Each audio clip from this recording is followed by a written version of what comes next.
I am buying lunch for DJ Obete. Wow. I love the music that he's given us this morning, the selection of music he's giving to us. So. Awesome. And, so DJ Obete, DJ Obete is my best friend. So we do everything together.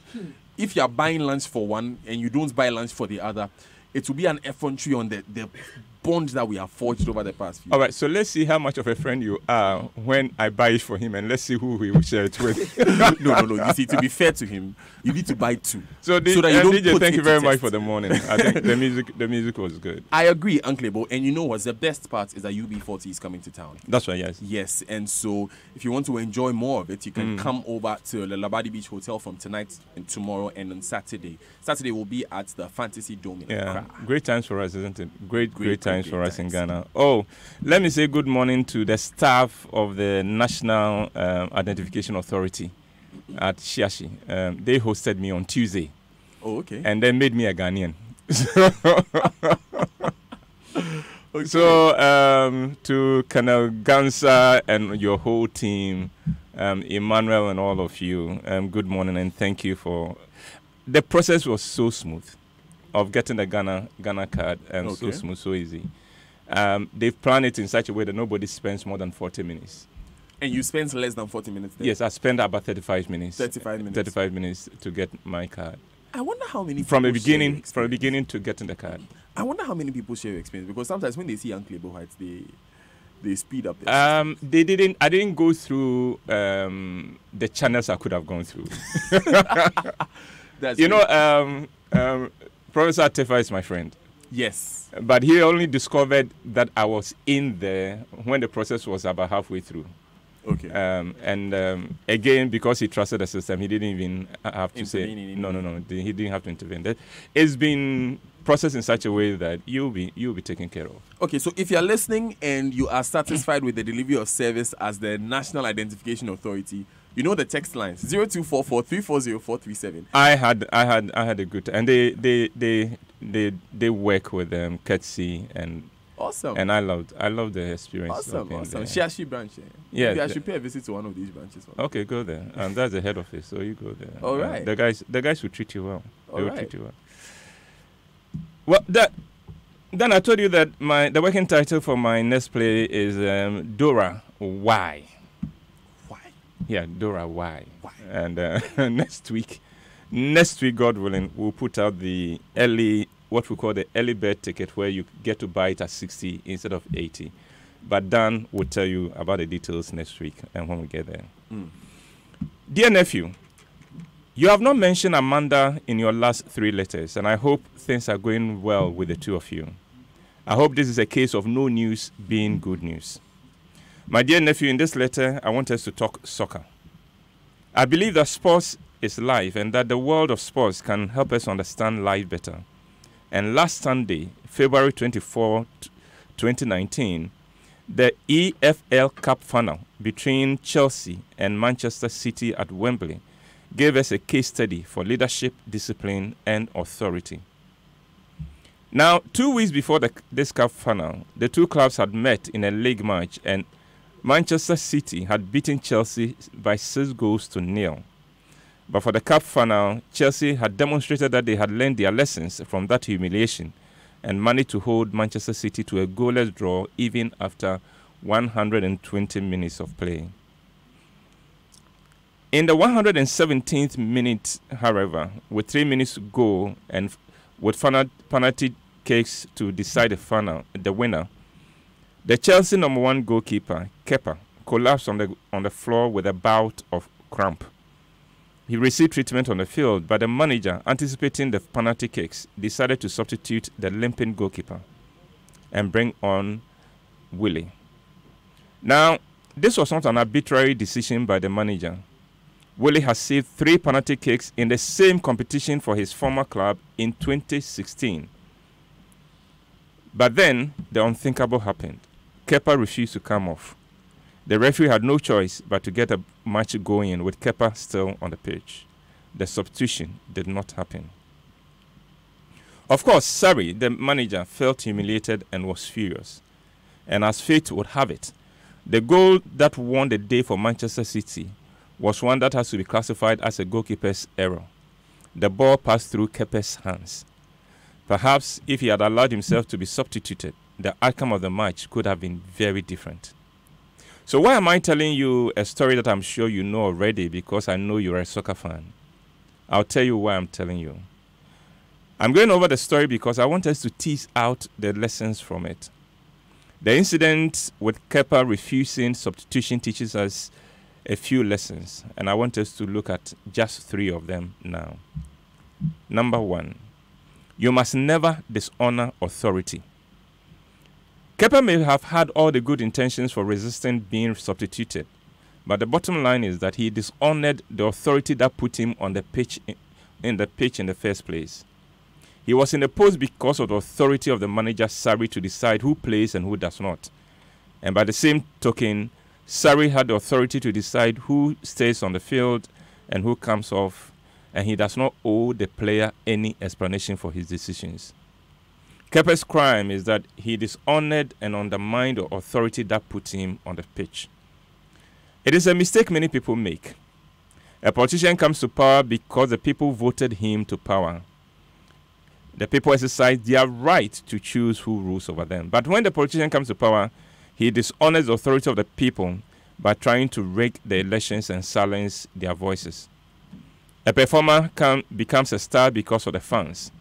But when that performer becomes a star, he then shows contempt for the fans. He has forgotten that it is because of the fans that he is a star, that it is the fans who made him a star. Yes, a business succeeds not because of the vision of the businessman, important though that may be, but a business succeeds because of the patronage of customers. And yet, many companies treat customers as nuisance and disrespect them. In the Bible, Queen Vashti forgot that she was queen because of the king.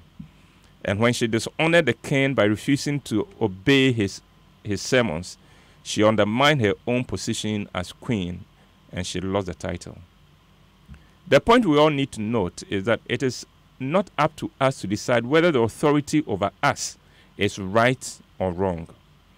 And this is because at the end of the day, it is the authority over us that will be held accountable for its decisions. When a team loses, the blame goes to the manager. So whether a manager's choice or decision is right or wrong, that is not up to the individual player on the field. The player's job is to do what the manager says. Lesson number 2. When there is disharmony, there cannot be victory or success. I believe that the cap was for Chelsea, but when Kepa refused to be substituted, he set into motion disharmony in the team, and that snatched victory away from the team. Aguero's penalty, that was the final one for the match, should not have gone in, and I'm sure would not have gone in if Kepa had not poisoned the atmosphere for the team by dishonoring his manager. There are factors that are non-physical in life, but they determine what happens in the physical. And in that realm, Kepa doomed his team to a painful defeat. Kepa is not the first goalkeeper to refuse substitution in the English game. In 2017, Swansea goalkeeper Fabianski refused to be substituted after he had sustained an injury in the 86th minute in a match against Tottenham, with his team leading by 1-0. When the match resumed, and Dan, note this, the team is leading 1-0, 86th minute. The goalkeeper has sustained injury. Indeed, he was limping. When he refused to be substituted and the match resumed, he conceded 3 late goals. 3? To turn a 1-0 victory into a 3-1 defeat. Defying authority never works well. My dear nephew, keep this in mind. Always do whatever you can to ensure that there is harmony around you if you want to see success. Jesus makes this clear to us in the Bible. He said, if you are going to offer a sacrifice and you remember that someone has something against you, leave the sacrifice behind and go and make peace with that person before you go ahead with the sacrifice. And why? Because as long as that person has an issue with you, there is this harmony. And as long as there is this harmony, nothing you do succeeds. Lesson number 3. Never make your boss look bad, because if you do, you would also look bad. Kepa's refusal to come off the pitch made Surrey look very weak and very bad. But it also made the whole team look bad and eclipsed their achievement of holding Manchester City to a goalless draw after 120 minutes, when only 2 weeks before Man City had trounced them 6-0.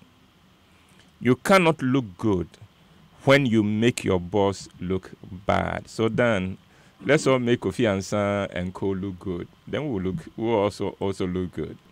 And that's my presentation for today. Thank you so much, Uncle. But we try and do that every morning. And another special good morning to all of the bosses that all the bosses that we have, yes. Yes, to Kofi Ansah, Elvis Kwashi, Ken Ansah, and of course, the Oga at the top, the man himself. You see, the problem with mentioning names is that you may leave someone out. Oh, I'm just running through. So just say all protocol observed. All other protocol. Okay, Uncle, but thank you so much for joining us with this morning's Food for Thought. Very important lesson. I didn't know Kepa's debacle could be such a vital lesson. For it is a serious thing. It is a very significant and serious thing. And I do not know what demon got into him. I mean, you don't do that. You just walk off. Very, very. You know, in Ghana, I've seen it once at Accra Sports Stadium. The guy just refused to come off. It's serious. But I didn't think I would see it in the English team. Anyway, so Uncle, but to what we began Food for Thoughts with, Kofi Antwi in East Legon says, "Hi Daniel, I perfectly agree with Uncle, but the truth is I spent about 20 minutes there." He's referring to the National Identification Authority's office. "A young man by name Piquet assisted me. He was so professional. Kudos to him and all the team." You didn't add your name to this one. He says, "Good morning. I did my Ghana card at Adenta last year during the pilot's registration. Until date, I haven't gotten my card yet. Whenever I call to check, they tell me it's still in progress. It's been 4 months now." There are so many other messages, giving varied opinions, but we can't read all of them. We'll read them during the show, and then we'll properly evaluate what is happening. So we can say the one who did his at Adenta last year, of course, is under different circumstances. No, I think something has gone wrong. It's not supposed to keep that long. So something has gone horribly wrong. I would suggest that he goes to the head office and lodge the complaint. The Shiashi office. The Shiashi office. Okay. And so let them know. And let them know, because what they are doing in the other places are the pilots. Yes. Pilot cases. But he should, because it shouldn't take. It wouldn't take this long. All right, thank you very much, Uncle Ibo. You're welcome. Us. So, DJ Obete has earned his lunch today. Plus, his very good friend Daniel Dazi, his bosom buddy. And of course, he earned lunch today because he was playing music from the legendary band UB40. Remember, UB40 themselves would be in town.